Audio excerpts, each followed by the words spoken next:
Hey everyone, welcome to the third installment of the Nationalism section. During this section, we'll take a look at something completely different, how nationalism affects the nations of the world. In this section, we'll take a look at how nationalism can actually destroy an empire or create a new nation at the same time. So our primary example today is going to be the Austrian Empire. This empire here is something that we've looked at before, but I think you guys probably should be reviewed about it a little bit. The Austrian Empire is part of the German Confederation. It's a very large empire that takes up most of Eastern Europe, northern Italy, and part of the Balkans area. If you actually look at this region here, you'll notice that there are a number of different ethnic groups that reside within the empire during the time of the empire and its crisis. In the north, you've got the Bohemians, which are kind of a Germanic area. Over here, you have the just a random German group. The Galatians up here, the Russians as well. Croatians down below. You've got the Italians over here. And the Hungarians are this kind of lightish purple. All these different regions are dominated by one ethnic group. That is the Austrians here. Now, the Austrians are part of a family called the Habsburg family. The Habsburg have been ruling the Austrian Empire for a number of years, at least over 100 years, and the current leader of the Austrian Empire is going to be a man by the name of King Franz I. King Franz I was a very old-school type of ruler. He wasn't really a big believer in this whole nationalism movement. He also wasn't a big believer in the Enlightenment ideas. So over the last couple generations of people, the Austrian Empire has been slowly weakening due to the fact that many of his subjects just don't necessarily agree anymore with the way that he rules.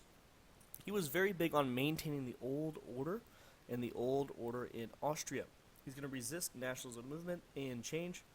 And anytime that these nationalistic groups would rise up, he would always very quickly clamp down and suppress those rebellions. So one of the things that he's going to do as these nationalism movements kind of rise up is he's going to go ahead and clamp down hard. He's going to drop the hammer on these guys. Now, as I said, I'll pull back up the map for you now. The Hungarians are going to be the ones that are really going to cause Franz I a lot of problems. So the Franz I is going to go ahead and decree something known as the Carlsbad Decrees. The Carlsbad Decrees is a list of laws that are going to be passed by him and enforced by the Austrians that are going to try to destroy the nationalism movement of the Hungarians. It's going to create a secret police. So you've probably heard of secret polices in other totalitarian regimes, such as the Hitler's secret police known as the SS. He's going to start accusing university students of nationalism and trying to break away. And a lot of university students or intellectuals are going to be persecuted because of that. He's also going to require that all newspapers be approved before they print, so that they're not necessarily writing anything that's anti-government. The last thing he's going to do, and something that's going to play into the actual movement, is that he's going to form secret alliances primarily with places like Russia. These secret alliances are going to dictate that if one of the nations, say Russia or Austria, gets into trouble with certain nationalistic groups, the other will send military aid troops to come help the monarchy against those nationalistic groups. Russia and the Austrian Empire are going to sign a military agreement much to that regard. Well, regardless of these Carlsbad decrees, nationalism is going to continue to be a problem for the Austrians and for Franz I. The worst is going to be in Vienna. The Hungarians are going to actually rise up in Vienna and demand their own nation. Because of this, Franz I is actually going to call on his Russian ally and call on his own troops to suppress the riot. And because of this, there's going to be a month-long battle between the rebels that want nationalism, want their own country, the Hungarians, and these troops. And in the end, tens of thousands of Hungarians, which, by the way, they call themselves Magyars, but you don't really need to know that, just the Hungarians. There's going to be tens of thousands slaughtered by Austrian and Russian troops. The slaughter is so massive and so terrible that across the empire, all the leaders of these various ethnic groups are going to start rising up and demanding that Franz the First should resign because of how terribly he handled the situation. Eventually, because of the pressure from other nations and from his own people, excuse me, Franz the First does resign, and his nephew, Franz Joseph the First, becomes king. Now, I must say, the image that you're about to see might be the greatest mustache-beard combo ever invented. If you look throughout history, there's a number of great beards, mustaches, etc., and this definitely is one of those great ones. This right here is Franz Joseph I. I mean, look at that. He's got the handlebars mixed in with the mustache.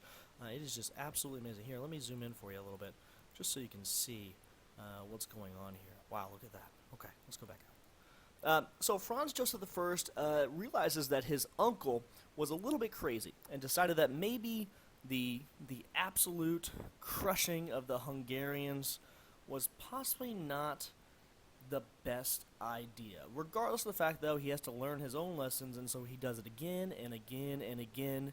And Franz Joseph I eventually learns that this nationalism problem is just not going to go away. Not without giving the Hungarians something. And so Franz Joseph I actually comes up with a compromise. Comes up with a compromise with the Magyars, or the Hungarians, and creates something known as the dual monarchy. This dual monarchy is probably the most important aspect of the entire day. The dual monarchy is this idea that you share power between the different ethnic groups. Now, the Austrian Empire is going to transform into the Austro-Hungarian Empire. The Austro-Hungarian Empire is the same exact thing as the dual monarchy. So when I say dual monarchy, think Austro-Hungarian Empire. When I say Austro-Hungarian Empire, you think dual monarchy. Now, dual monarchy is a very interesting idea. It's kind of like the federal system in the United States. The Hungarians are going to get their own country. It's going to be called Hungary. Now, Franz Joseph I is going to be the king of both of them. However, while there's no official need for the Hungarians are going to be allowed to govern themselves. They're going to have their own parliament, they're going to set their own taxes, they're going to set their own social policy, etc. However, if the nation goes to war, if the Austro-Hungarian Empire goes to war, they both are required to go to war. They share war, they share finance, and they share foreign affairs. So if ever Franz Joseph I makes a treaty, let's say, with Germany, then the Hungarians are also in treaty with the Germans. This is going to be a huge boost to the Hungarians, and it's going to help solve the nationalism problem of the Hungarians for like 50 more years. Now, I have a question for you that I want you to consider for just a second. Now, despite the fact that the Hungarians got what they wanted, what other problems do you think could occur because of this movement? What other problems do you think could occur because of this movement? I want you to take a few seconds, maybe pause the video, and think about that. Maybe even write some notes just briefly on the side of your page. Okay, so thank you, and go ahead and come back. Now, the answer to that question is, now, the Hungarians have been given their own nation, so what's to stop, let's say, the Croatians or the Serbians from also just revolting and revolting and revolting and revolting until Austria gives them their own country? What's to prevent that from happening? So the Austro-Hungarian Empire has now set a precedent. Franz Joseph I has set a precedent saying, if you rebel for long enough, I will give you your own country. This is going to ease nationalism tensions. However, it did not solve the ethnic minority problem. So, for instance, our big problem is going to be down here, actually. Down here, there's going to be a small country or a region of the Austro-Hungarian Empire called the Serbian area, known as Serbia. And that region there is going to be very problematic right before the start of World War I. Many other ethnic groups are going to consider their own plight against the Austro-Hungarian Empire, and they're going to want their own nations because of it. So just a quick review over everything. This was the Austrian Empire. Then, after the Hungarians revolted for many, many years, the Austrians, under Franz Joseph I, decided to give them kind of this semi-independent status in which they have their own country called Greater Hungary. They share certain powers together like war and foreign affairs. However, for the most part, the Hungarians are going to be able to rule themselves. It's going to be called the dual monarchy or the Austro-Hungarian Empire. This is going to lead to, yes, peace between the Hungarians and the Austrians, but other groups such as the Serbians down here in this bluish area are not necessarily going to be too pleased with the fact that they don't get their own country as well. Now in our next video, the Ottoman Empire is going to have the same kind of problems as the Austro-Hungarian Empire, but we'll save that for another day. I look forward to seeing you all next time. Have a great one.